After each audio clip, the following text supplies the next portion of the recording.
संयुक्त शिक्षक मोर्चा के बैनर तले परिषदीय शिक्षकों ने मुख्यमंत्री को संबोधित ज्ञापन जिलाधिकारी को सौंपा, जिसमें अव्यवहारिक ऑनलाइन उपस्थिति को शिक्षकों की मूलभूत समस्याओं के समाधान होने तक स्थगित किए जाने तथा शिक्षकों को हाफ CL 31 उपार्जित अवकाश प्रतिकार अवकाश प्रदान किए जाने की मांग की। संगठन प्रमुखों ने शिक्षकों को संबोधित करते हुए एक मंच पर साथ आने एवं मनमाने आदेश के आगे न झुकने की अपील की। शिक्षकों ने ग्रामीण इलाकों में बिजली नेटवर्क समस्या एवं टैबलेट की सुरक्षा पर शिक्षकों पर कार्यवाही की संभावना पर चिंता व्यक्त की। शिक्षकों ने कहा कि हम ऑनलाइन उपस्थिति के विरोधी नहीं हैं, लेकिन जबरन यह हम पर थोपा न जाए। हमें गैर शिक्षक कार्यों से मुक्त किया जाए। समय पर विद्यालय में किताबें, पदोन्नति, जनपद के अंदर स्थानांतरण की जायज मांग पूरी की जाए। शिक्षकों को सामूहिक विवाह सुविधा, कैशलेस चिकित्सा एवं राज्य कर्मचारियों का दर्जा प्राप्त किया जाए। शिक्षकों के भविष्य निधि खाते को ऑनलाइन किया जाए। अवकाश के दिनों में कार्य के एवज में प्रतिकार अवकाश प्रदान किया जाए। शिक्षक मानव संपदा के सर्वर की तरह उपस्थिति के सर्वर के ठप वाले पर कार्य करने के बावजूद दंडित होने की संभावना से शिक्षक बेहद व्यथित दिखे। शिक्षक को विद्यालय में आवश्यक कार्य के लिए एक लिपिक एवं चपरासी प्रदान किया जाए। अल्प मानदेय पर कार्य कर रहे अनुदेशकों को योग्यता अनुसार नियमितीकरण किया जाए। अत्यधिक मोबाइल ऐप पर लगातार कार्य करने से शिक्षकों के प्रति ग्रामीण जन में मोबाइल चलते रहने की छवि बनते जाने से राष्ट्र निर्माता शिक्षक परेशान दिख रहा है। बेसिक शिक्षक शासन की मंशा अनुसार विद्यालयों को निपुण बनाने में पूरे सहयोग से लगा हुआ है। निपुण लक्ष्य की प्राप्ति में शिक्षकों का महत्वपूर्ण योगदान है। हम हमारी जायज मांगों के पूरे होने तक ऑनलाइन उपस्थिति का बहिष्कार करते हैं। धरना प्रदर्शन में संयुक्त शिक्षक मोर्चा के तहत पूर्व माध्यमिक शिक्षक संघ जिलाध्यक्ष सुनील पांडे, महामंत्री राकेश गुबरेले, उत्तर प्रदेशीय प्राथमिक शिक्षक संघ 1160 जिलाध्यक्ष नितिन चौरसिया, महामंत्री Pankaj Tiwari, United teachers association Utah जिलाध्यक्ष अंकित बाबू राय, महामंत्री प्रशांत वाजपेयी, महिला शिक्षक संघ जिलाध्यक्ष प्रतिमा कुशवाहा, मंत्री दीपा यादव, बेसिक शिक्षा वेलफेयर जिलाध्यक्ष रसकेंद्र गौतम, मंत्री महेश साहू, विशिष्ट BTC जिलाध्यक्ष अचल सिंह चिरार, मंत्री सौरभ शर्मा, अंतरजनपदीय मंडल अध्यक्ष अखिलेश मिश्रा, जिलाध्यक्ष अभिषेक उपाध्याय, मंत्री Vijay Anand, SC/ST basic teachers जिलाध्यक्ष शशिकांत सहाय, मंत्री Amit Verma, teachers self care team संयोजक कुलदीप यादव, जिला प्रवक्ता रूपम शर्मा, UPPSC 1160 जिला कोषाध्यक्ष अभिषेक खरे, यूटा जिला उपाध्यक्ष रोहित सोनी, धीरेन्द्र परिहार, मोहम्मद खालिद, आसिफ खान, प्रवीण खरे, SC/ST प्रदेश अध्यक्ष दिनेश विद्रोही, प्रवक्ता दीपक कुमार, UPPSC ब्लॉक बबीना अध्यक्ष मनोज विश्वकर्मा, मंत्री प्रदीप चौरसिया, संरक्षक मनोज सोनी, पूनम पुरोहित, ज्योत्सना विश्वकर्मा सहित सैकड़ों की संख्या में शिक्षक मौजूद रहे। चौरसिया प्रदेश कोषाध्यक्ष और जनपद झांसी का जिलाध्यक्ष, प्रदेशीय प्राथमिक शिक्षक संघ, पंजीयन संख्या 1160 का। किन मांगों को लेके आज ये सब शिक्षक ये बताओगे? हम लोगों की सबसे मेन मांग है कि ऑनलाइन जो उपस्थिति हम लोगों को बाध्य किया जा रहा है, ऑनलाइन उपस्थिति बिल्कुल अव्यवहारिक है। इसको तत्काल प्रभाव से वापस लिया जाए और इसको बंद किया जाए। ऑनलाइन उपस्थिति में हमारे यहाँ कई खामियां हैं, ये गिनाए तो बताएं। एक, नेटवर्क नहीं आता है। बरसात के समय में हमारा बुंदेलखंड का क्षेत्र है, जगह जगह नदी भर जाते हैं, अध्यापक पहुंच नहीं पाता है विद्यालय में, और लाइट नहीं आती है। इसके लिए कौन दोषी होगा? और अगर शिक्षक कोई ऑनलाइन अगर हम लोग को उपस्थिति देना है तो फिर मेरा शिक्षा विभाग क्यों नहीं ऑनलाइन उपस्थिति देता? और जितने भी कार्यालय है, चाहे जिला कार्यालय हो चाहे कोई भी कार्यालय हो, सारे के सारे कार्यालय क्यों ऑनलाइन उपस्थिति नहीं देती है? मेरी ये सभी लोगों से मांग है। नितिन जी, कब से आप लोगों का प्रदर्शन चल रहा है? हम लोग विदिन 15 दिन से ये आंदोलन चल रहा है, और यदि मांगे नहीं मांगी गई तो हम लोग बहुत इसको बड़े स्तर तक ले जाने वाले हैं। कल हम लोगों की प्रदेश स्तर पर भी एक बैठक हुई, जिसमें एक संयुक्त शिक्षक मोर्चा वहाँ पर भी बन गया है। लगभग सभी संगठन एक मंच पर आकर के अपनी लड़ाई लड़ने जा रहे हैं। क्या लगता है सरकार मांगे मानेगी? बिल्कुल न पड़ेगी मैं, लेकिन इतना मैं जानता हूँ कि बच्चा जब रोता है तभी माँ उसकी दूध पिलाती है। तो निश्चित ही जब हम लोगों की पीड़ा, हम शिक्षकों की पीड़ा जब शासन को समझ में आएगी तो निश्चित ही वो अपने पूर्ण मनोयोग से सोचते हुए, उदारवादी ने सोचते हुए हम लोग की मांग मानेंगे, क्योंकि हम शिक्षक हैं। हम लोगों को भी ये शोभा नहीं देता है कि हम लोग सड़कों पर, क्योंकि हम लोगों को बच्चों को पढ़ने की हम लोग को चिंता होती है। हम लोग बच्चों को बनाने के लिए, इस देश के भविष्य बच्चों को बनाने के लिए हम लोग को नियुक्त किया गया है। लेकिन ये देश का दुर्भाग्य है, इस प्रदेश का दुर्भाग्य है कि हम शिक्षकों को आज सड़कों पर पड़ रहा है।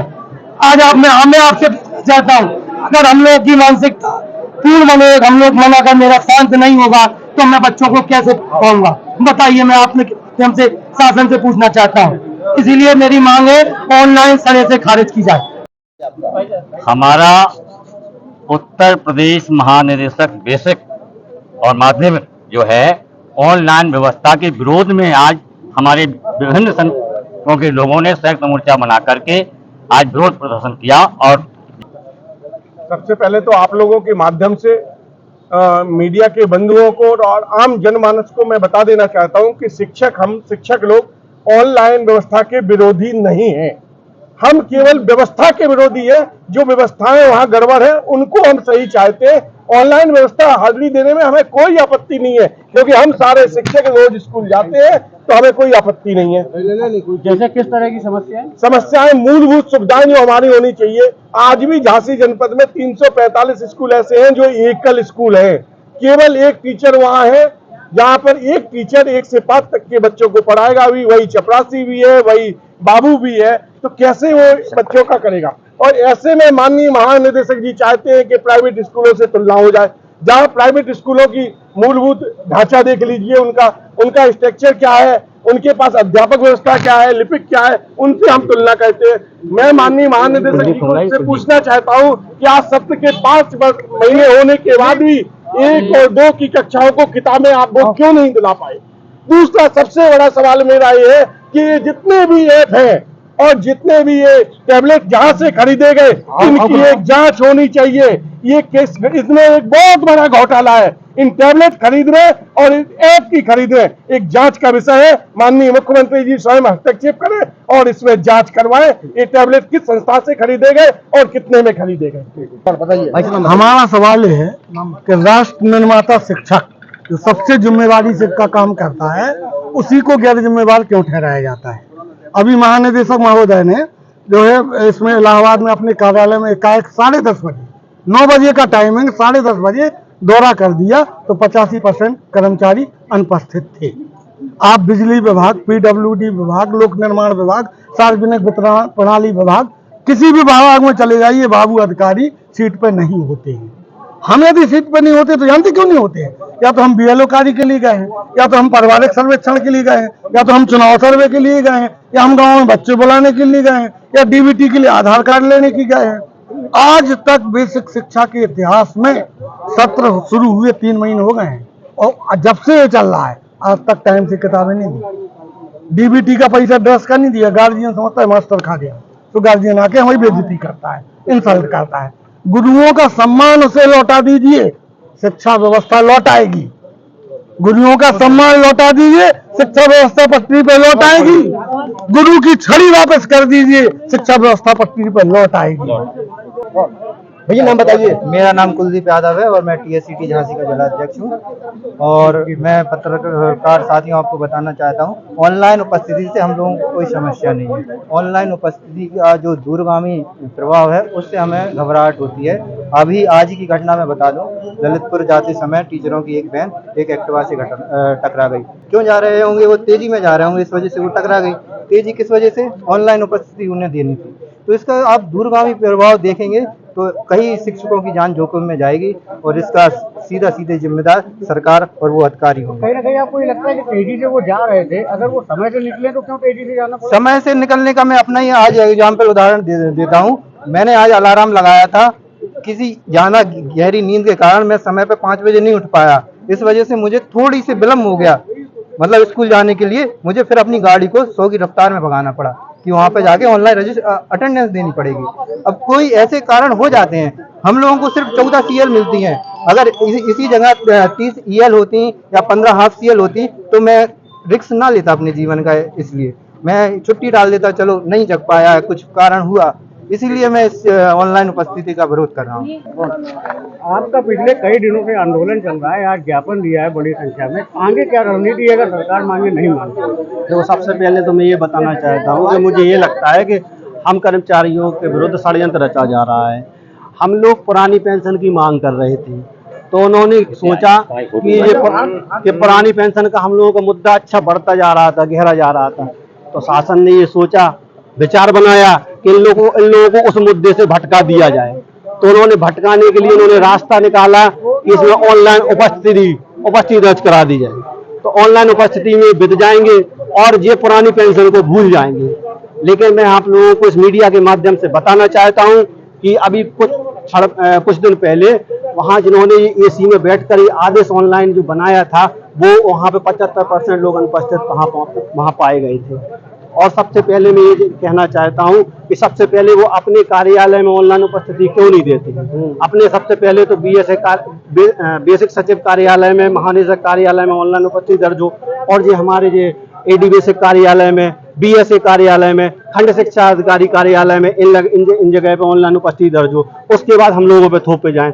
और हम लोग शिक्षक कभी गलत नहीं है, शिक्षक हमेशा 95% का 99.9%।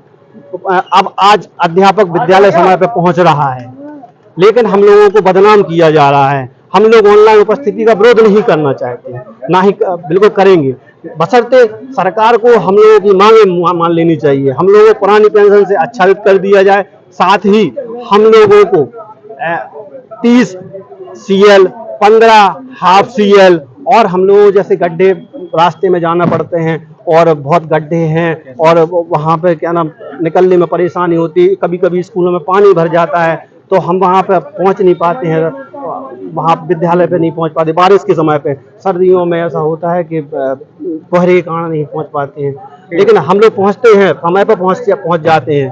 पर थोड़ा सा हो सकता है 2-4 मिनट इस कारण की वजह से लेट हो, इसलिए हम लोग को 15 हाफ CL अवश्य होना चाहिए, और मेडिकल लीव होनी चाहिए। मेडिकल तो मिल ही रहा है 300। मैं प्रतिमा कुशवाहा, जिला अध्यक्ष महिला शिक्षक संघ। क्या मुख्य मांगे हैं आप लोगों की?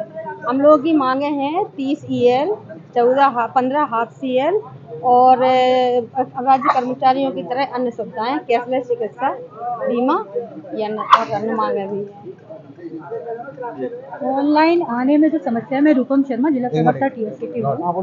मैं ये बताना चाहूँगी कि रास्ते में अगर हम जा रहे हैं, हम तो अपने समय से निकले हैं, जो हमारा समय हमें 1.5 घंटा निकला, हम 1.5 घंटे पहले निकले हैं। अब मुझे बताइए, मेरे अगर शिक्षक साथी का एक सूने रास्ते पे अगर एक्सीडेंट हो गया, वो गिर गया, और मैं अगर वो गिर गया तो मैं उसे उठाने के लिए रुकूंगी नहीं। क्यों? क्योंकि मुझे समय से पहुँचना है। मेरी मानवता चली गई ना, क्योंकि मेरे पास सिर्फ 14 CL है। 14 CL में क्या कोई कर सकता है? कोई नहीं गाड़ी, क्योंकि इतने ज़रूरी काम होते हैं, हमें बैंक के काम होते हैं, दुनिया के काम होते हैं टीचर्स को, जिसके लिए उन्हें जाना पड़ता है। PFMS का काम जो सरकार का है, उसके लिए भी हम लोग को बाहर जाना पड़ता है। तो अगर हम अपनी CL लेके जाते हैं तो क्या हम उस समय नहीं रुक पाएंगे? क्यों? क्योंकि हमें जाना है। ये जो गलत मैसेज सबके बीच में जा रहा है ना कि हम विरोध इसलिए कर रहे हैं क्योंकि हम गलत हैं, हम गलत नहीं है। हमें आप अगर व्यवस्था दे दीजिए उतनी, तो हम बिल्कुल खड़े हुए हैं इस चीज़ के साथ कि हाँ ऑनलाइन अटेंडेंस देंगे। अगर हमारे पास 35 CL होती हैं तो हम किसी भी कार्य को करने के लिए आराम से कर सकते हैं कि ठीक है आज मैं CL ले लेती हूँ। अगर मेरे साथी का रास्ते में एक्सीडेंट हो गया है तो मैं उसके लिए रुकूंगी कि नहीं, कोई बात नहीं है, एक CL लगा देती हूँ मैं तुरंत, मैं अपने साथी के लिए रुकूंगी।